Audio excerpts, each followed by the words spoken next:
শাশুড়ি আর বৌমার সম্পর্কটা চিরকালীন একটু জটিল ছিল, জটিল আছে। এগুলো কি বলতো, চিরন্তন একটা কন্ট্রোভার্সি। গদগদ রিলেশন, একেবারে ও বাবা কি ভালোবাসি না সেরকম রিলেশন।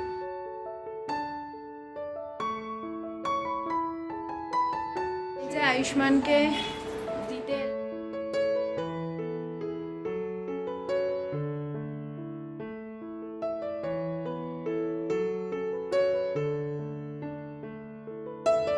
সকলকে অনেক অনেক স্বাগত জানিয়ে আরও একটা নতুন ব্লগ শুরু করছি বন্ধুরা। আশা করছি তোমরা সকলে খুব ভালো আছো।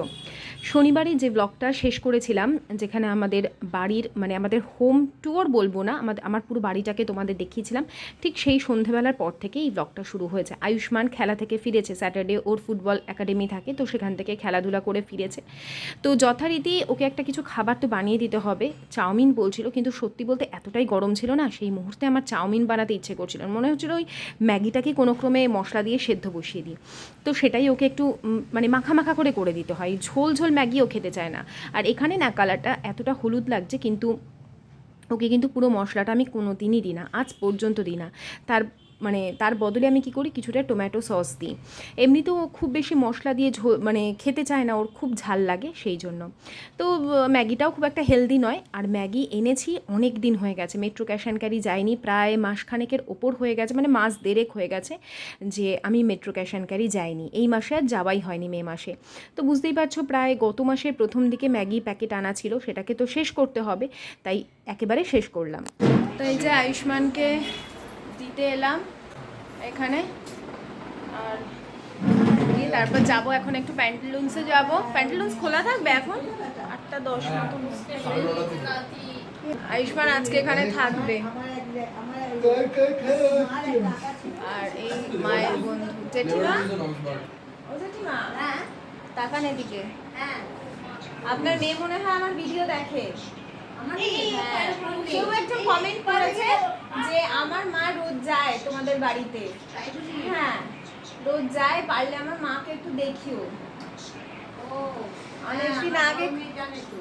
অনেকদিন আগেই কমেন্ট করেছে। তাই এই জেঠিমা আমাদের বাড়ির পাশেই থাকেন, ওই বাড়ির পাশেই থাকেন। বাবা চলে যাবার পর মা তো বিকেলের দিকটা একা একাই থাকে, তাই জেঠিমা এলে মায়েরও খুব সময়টা ভালো কাটে, গল্প করে, এই আর কি। তো আমি বাড়ি চলে এসেছি, এসে রান্নার প্রিপারেশন স্টার্ট করেছি। আর পেঁয়াজ কাটতে গিয়ে পুরো আমার জান কয়লা হয়ে গেছে, এত পেঁয়াজটাই ঝাঁজ আজকে। তো ম্যারিনেট আমি বানাচ্ছি হচ্ছে পেপার চিকেন, ইউটিউব থেকে দেখে নিলাম, তাও কিছু আমার নিজস্ব দিতে হবে, না হলে আমার মনে হচ্ছে খুব একটা আমাদের ভালো লাগবে না, একটু যদি নিজের মতন না করি।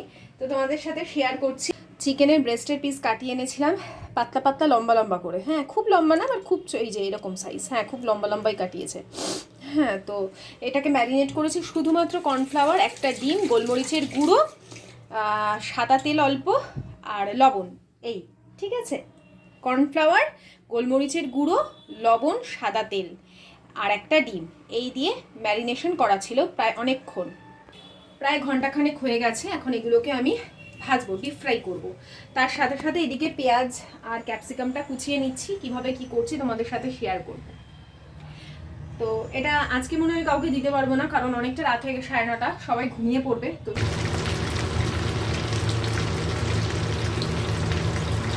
এই ক্রিসপি পেপার চিকেনটা না চিলি চিকেনের থেকেও ভালো। তোমরা তো জানোই আশিস চিলি চিকেন খেতে ভীষণ ভালোবাসে। তো আমার তো একঘেয়ে হয়ে যাচ্ছিল না, আমার তো এত বেশিও পছন্দ নয়। তা যাই হোক, সেটাকে একটু নতুনত্ব রূপ দেওয়ার জন্য আমার মনে হলো এই রেসিপিটা খুব ভালো। শুধু তাই নয়, নান রুটির সাথে বা পরোটার সাথে, এমনকি ফ্রাইড রাইসের সাথেও কিন্তু এই খাবারটা খুব ভালো যাবে। তো চলো, এখানে আপাতত চিকেনগুলোকে ভালো করে ডিপ ফ্রাই করে নিই। আর এই ছোট কড়াইটা হচ্ছে আমার, বললাম যে ফ্রাই করার করবার জন্য এই কড়াটা। এরকম যখন আমি ছোটো কড়াই তো যখন করি, তখন এরকম চারদিকটা কালো হয়ে যায়, তারপর কিন্তু ঘষলেই সঙ্গে সঙ্গে পরিষ্কার হয়ে যায়। আর আমি তো এখন শিরিষ কাগজ দিয়ে ঘষি, তাই একদম ঝকঝকে হয়ে যায়। যাই হোক, সাথে সাথে কাটিং চপিংয়ের কাজও করে নিয়েছি, পেঁয়াজ কেটে নিয়েছি, আর ক্যাপসিকাম যেরকম চিলি চিকেনে লাগে তাই লাগবে, খালি এতগুলো সস লাগবে না, তারপরেও খুব টেস্টি হবে। এইদিকে দেখো, ব্রেস্টের পিসের সাথে যে হাড়গোড়গুলো থাকে না, সেগুলোকে আমি এখানে জল দিয়ে সেদ্ধ করতে বসালাম, শুধুমাত্র নুন দিলাম আপাতত। আর এইদিকে যে কটা আছে একবারে বানিয়ে রাখছি, একটু বেশি করেই বানিয়ে রাখবো। তো একদমই যেন পুড়ে না যায় বা লাল না হয়ে যায় চিকেনগুলো, সেগুলো একটু দেখে বুঝে বুঝে ভেজে নিতে হবে। আর পাশে যে চিকেন স্টকটা হচ্ছে ওটাই কিন্তু আসলে স্বাদ বাড়ানোর মূল কারণ। এখানে আমি ধনেপাতার যে নিচের দিকেরগুলো থাকে না, মূলের অংশ, ওটাকে সেদ্ধ ওই চিকেন স্টকের মধ্যে দিয়ে দিলাম, তাতে একটা খুব ভালো স্মেল আসবে। এরপরে ওই চিকেন ভাজার যে তেলটা, সেটাকে কড়াইয়ের মধ্যে দিয়ে দিচ্ছি অল্প পরিমাণে, খুব বেশি তেল দেবো না, কারণ স্টকের মধ্যেও বেশ কিছুটা তেল, চিকেনের যে নিজস্ব একটা মানে তেল থাকে সেটা বেরিয়েই যায়, তাই জন্য খুব বেশি তেল দেওয়ার দরকার নেই। বেশ অনেকটা পরিমাণে রসুন কুচি দিলাম, আমি আমার চপারের মধ্যেই কুচিয়ে নিই, ভীষণ ভালো কিন্তু রসুনটা চপ হয়। এরপরে এর সাথে গোটা গোটা আমি কাঁচা লঙ্কা দিয়ে দিলাম, পেঁয়াজ দিলাম, চিলি চিকেনে যেরকম পেঁয়াজ কাটে ডায়মন্ড শেপে, সেরমই কিন্তু একটু ছোট করে, আর ক্যাপসিকামও তাই। এবারে যে রান্নাটা হচ্ছে পুরোটা হাই ফ্লেমে হচ্ছে, খুব ভালো করে প্রথমে এই জিনিসটাকে ভাজা ভাজা করে নিচ্ছি যতক্ষণ একটা ট্রান্সপারেন্ট কালার আসছে। তার সাথে দিয়ে দিলাম এখানে লবণ যতটা পরিমাণ দরকার, আর দেবো কিছুটা পরিমাণে চিনি, একটু মিষ্টি মিষ্টি না হলে কিন্তু টেস্টটা বোঝা যাবে না। আর সসের মধ্যে এখানে দেবো শুধুমাত্র ঢাকনা মতন দিলাম ডার্ক সোয়া সস, তবে ডার্ক সোয়া সস না থাকলে নর্মাল সোয়া সসও দিতে পারো, ওটাই ভালো হবে। আর দিলাম ওয়েস্টার সস বা অয়েস্টার সস, যেটা ইচ্ছা বলতে পারো, যে কোনো বড় স্টেশনারি শপে পেয়ে যাবে, অথবা তোমরা অনলাইনেও অর্ডার করতে পারো। তো এটা 1.5 চামচ মতন আমি দিলাম, দিয়ে এখন খুব ভাজা ভাজা করব। আর কিচ্ছু দেওয়ার দরকার নেই, টমেটো সস চিলি সস কিচ্ছু দিতে হবে না, ভাজা ভাজা করব। তার সাথে সাথে কাঁচা লঙ্কাগুলো একটু থেতো করে দেবো।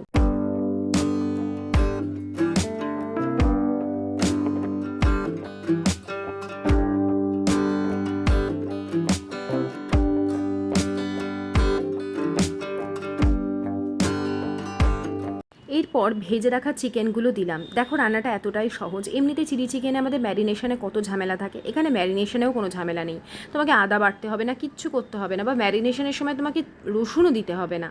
এত সহজ পদ্ধতিতে, অথচ ইউনিক খেতে হয়, ইউনিক মানে টেস্ট হয়। অবশ্যই অবশ্যই ট্রাই করো কিন্তু। এবারে কাঁচা লঙ্কাটা একটু ভালো করে ডলে ডলে দিচ্ছি, কারণ ঝাল একেবারেই লাগছিল না। তো খুব ভালো করে কষিয়ে নিয়ে আর একটা জিনিস এরপরে যেটা দেবো সেটা হচ্ছে চিকেন স্টক, কিন্তু এই রান্নাটা একটু আজিনামটো দিতে হবে। আজিনামটো কিন্তু পরিমিত খেলে কোনো ক্ষতি করে না, তোমরা জানো তাও যে আমি চিলি চিকেন বানাই বা যাই বানাই আজিনামটো দিই না। এইটা নিয়ে অনেক ধরনের তর্ক বিতর্ক আছে যে আদৌ ক্ষতি করে কি করে না। তো চিকেনটা দিয়ে ভালো করে ভাজা ভাজা করবার পর চিকেন স্টকটা আমি দিয়ে দিয়েছি ছেঁকে নিয়ে। এখন এটা ভালো করে মানে স্টকটা যতক্ষণ না একটু টানছে ততক্ষণ ঢেকে ঢেকে রান্নাটা করব। নুন মিষ্টিটা দেখে নেওয়ার পর মনে হলো দুটোই লাগবে, তাই অল্প অল্প দুটোই দিয়ে দিলাম। আর বন্ধুরা একটা কথা বলি, কিছু মানুষ আছে না ইচ্ছে করে তোমাকে জটিল জিনিস আর কি দেখে আসে, বিভিন্ন ছোট ছোট বাচ্চা বাচ্চা ছেলে মেয়েদের, এখনকার দিনের যারা না পড়াশোনা করে মানে আগে থেকেই এমন কিছু লাইফ লিড করে যার ফলে তাদের জীবনে জটিলতা আসে, সেই সব দেখে আমার সাথে তাদের লাইফটাকে গুলিয়ে ফেলে। তারা বোঝে না যে সবাই ইউটিউব শুধুমাত্র ভিউ মানে ওই ভিউ অর্থাৎ পয়সার জন্য করে না, ইউটিউব একটা প্যাশন। তো সেই প্যাশনটাকে আমার সস্তা করে দেওয়ার চেষ্টা করে, নানান ধরনের উল্টোপাল্টা কমেন্ট করে, তোমার শাশুড়িকে মাদার্স ডেতে কী দিলে, এটা একটা প্রশ্ন। তাদের বৃদ্ধ বয়সে আমি তাদের সাথে কি ব্যবহার করি বা তাদের পাশে কতটা আছি সেটাই সব থেকে বড় কথা। আমার জন্য তাদের মেন্টাল পিস কতটা আছে, আমার জন্য তাদের মনে কোনো অশান্তি আছে কি না, সেটাই সবচেয়ে বড় কথা বলে আমি মনে করি। আর এইটুকু আমি বড় গলায় বলতে পারি যে তারা আমাকে নিয়ে গর্ব করে, আমাকে নিয়ে তারা কোনো দিন ছোটো হয় না। তো হয়তো আমি মনের দুঃখে অনেক সময় অনেক কিছু বলে ফেলি, কিন্তু তার মানে এই নয় যখন আমি সে সমস্ত দেখাই না তারপরেও আমাকে সেই নিয়ে কথা বলা হবে। ভুল আমার দিকেও থাকে, অপর দিকেও থাকে, এক হাতে কখনোই তালি বাজে না। তো যাই হোক, আমি পরে বলছি তোমাদের। আর আপাতত এই ডিশটার লুকটা দেখো কেমন হয়েছে অবশ্যই বলো। আসলে কি জানো তো বন্ধুরা, জটিলতা যদি তুমি বানাতে চাও নিশ্চয়ই পারো, আমিও পারি বানিয়ে বানিয়ে জটিলতা ক্রিয়েট করতে। হয়তো সবার সাথে হাসছি খেলছি, দেখাবো অশান্তি হচ্ছে, তাতে কিন্তু ভিউজ আমার বাড়বে বই কমবে না। রান্না হয়ে গেছে, এখন খাবো, 10:30 বাজে। এবারে খেতে বসবো, ছেলেকে ফোন করা হয়নি, ছেলেকে ফোন করব। তো বাকি যাবতীয় কাজ হয়ে গেছে, কিচেন পরিষ্কার টরিষ্কার সব কিছু হয়ে গেছে। খাবো মানে খেয়ে তারপর ড্রেস চেঞ্জ করব। আর সেদিন একটা কোয়েশ্চেন দেখলাম, আমাদের না কিছু কিছু প্রশ্নগুলো পরে মানে কিছু কিছু কমেন্ট পরের দিকে আসে, প্রশ্ন নয় সরি কমেন্ট আর কি পরের দিকে আসে। পরে শো করে আর কি, তখন আর রিপ্লাই দেওয়ার জায়গা থাকে না যে রিপ্লাই দেবো। অনেকদিন আগের একটা কমেন্ট দেখলাম, মাদার্স ডের দিনের কমেন্ট। একজন জিজ্ঞেস করেছে মাকে কি দিলে মাদার্স ডেতে, আর একজন আবার জিজ্ঞেস করেছে মাদার্স ডেতে মাকে কী দিলে জিজ্ঞেস করেনি, সে আবার জিজ্ঞেস করেছে মাদার্স ডেতে শাশুড়িকে কী দিলে। মানে কীরকম অদ্ভুত, মানে ইচ্ছে করে এগুলো হচ্ছে মানুষকে কি বলবো খুঁচিয়ে ঘা করার পরে না, যারা করবে না সত্যি তারা কিছু দেখিয়ে করবে না। সোশ্যাল মিডিয়া কেন কাউকেই দেখাতে লাগে না। অনেকে আছে যে আমি এই করছি, আমি ওই করছি, আমি তাই করছি, এগুলো প্রচার করে। আমরা পারি না, মনেই আসে না। এই তোমরা জিজ্ঞেস করলে বলে তখন আমাকে বলতে হচ্ছে, নাহলে আমি দেখিয়েছি মাকে মানে হঠাৎ করে চাদর কিনতে গেলাম, মাকে চাদর দিলাম, কখনো দেখাই না। প্রথম আম এলো আজকে, আসির সঙ্গে সঙ্গে মাকে দিল যে বাবাকে কেটে দিও আম। কোল্ড ড্রিঙ্কস আনলে আমার শাশুড়ি মা খুব কোল্ড ড্রিঙ্কস খেতে ভালোবাসে, মাকে দিই আগে। আমিও তাই, আমার শাশুড়ি যেহেতু কোল্ড ড্রিঙ্কস খেতে ভালোবাসে, আমার মাকেও আমি দিই। কিন্তু আমার মায়ের যেহেতু সুগার আছে বলে আমি মা এলেও চেষ্টা করি আমার মাকে না দিতে। কিন্তু আমার শাশুড়ি মা কোল্ড ড্রিঙ্কস খেতে ভালোবাসে, সুগার টুগার নেই, তাই আমি মাকে আগে দিই। মানে আমার শাশুড়ি মায়ের কথা বলছি।